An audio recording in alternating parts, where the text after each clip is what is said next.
वही खबर रायपुर से आ रही है, जहां 2 दिनों तक शराब की दुकानें बंद रखी जाएगी। बता दें कि कलेक्टर के आदेशानुसार शराब की दुकानें बंद रहेगी। चुनाव के मद्देनजर निर्देश जारी किए गए। महासमुंद और गरियाबंद में भी दुकान बंद रहेगी।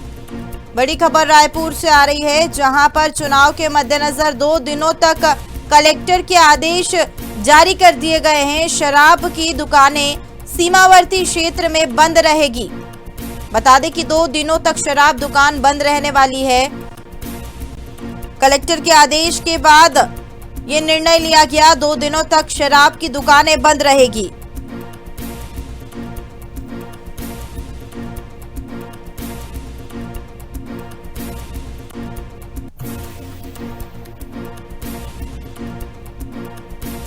खबर रायपुर से है, जहां सीमावर्ती इलाके में शराब की दुकानें 2 दिनों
बंद करने का आह्वान किया गया।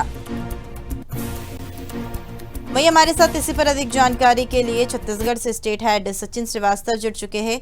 सचिन जी, चुनाव को मद्देनजर रखते हुए कलेक्टर के आदेश अनुसार 2 दिनों तक सीमावर्ती इलाकों में शराब की दुकानें बंद रहेगी। आखिर क्या कुछ कारण है? क्योंकि चुनाव को देखते हुए पहले भी शराब की दुकानें खुली ही रहती है, पहले चरण भी समाप्त हो चुका है, अब दूसरा चरण है, अब आखिर अचानक इस तरीके का निर्णय?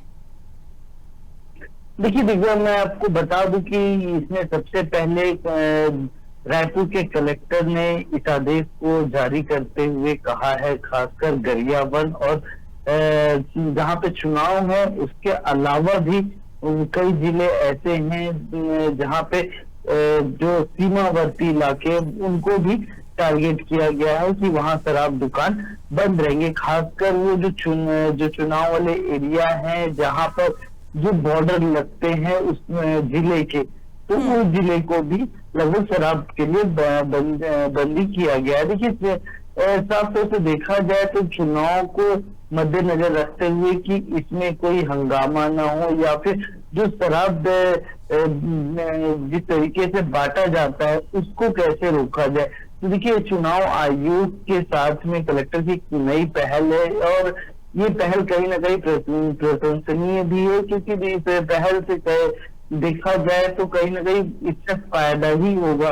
क्योंकि देखिए, चाहे मैं गरियाबंद की बात करूं, चाहे महासमुंद की बात करूं, देखिए जो लोकसभा क्षेत्र है उसके आसपास दिल्ली के साथ साथ लोकसभा क्षेत्र में पूरी तरीके से शराब बंदी कर दिया गया है। जो शराब बचने का जो तरीका है, जिस तरीके चुनाव के एक दिन पहले ही शराब बांटा जाता था, ये कई बार देखने को भी आया है और ये कई बार सुनने को भी आता है किस तरीके से अपने चुनाव वोट खरीदने के लिए लोग इस तरीके की हरकत करते हैं। मगर देखिए, एक नई पहल है ये और ये बहुत अच्छी बात है कि जिस तरीके से ये शराब बंदी की जा रही है कि जिस चुनाव के 2 दिन तक शराब बंद रहेगा और दुकानें बंद रहेंगी, तो ये एक अच्छी पहल देखने को मिलेगी। जी दिव्या।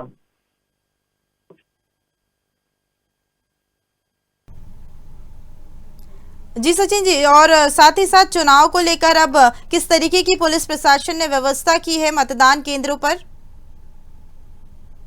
जी दिव्या, देखिए जिस तरीके से चुनाव है, और मैं खासकर बात करूं कांकेर की, तो कांकेर में पुलिस प्रशासन बहुत सख्ती से अपने आप को हर जगह पर तैनात की हुई है। देखिए 13 बटालियन को अलग अलग जगह से बुलाया गया है, और जहां भी नक्सली मूवमेंट जैसा कोई इरादा लग रहा है, तो वहां पे लगातार सुरक्षा बल पहुंच रही है, और लगातार जो बूथ वाला एरिया है, क्योंकि देखिए सुरक्षा इसलिए भी जरूरी है कि नक्सलियों ने इस चीज को साफ तौर से कह दिया है कि 25 तारीख को 26 को चुनाव है, और 25 तारीख को जो एरिया है, जो कांकेर जैसे एरिया है, और कुछ लोग लोकसभा क्षेत्र आपका दूसरे लोकसभा क्षेत्र में भी टच होता है, तो उन साफ जगह पे वहां पे सुरक्षा बल बहुत तेजी से बढ़ाया गया है, क्योंकि जो बंद चालान नक्सलियों ने किया है, बदले की बात कही है,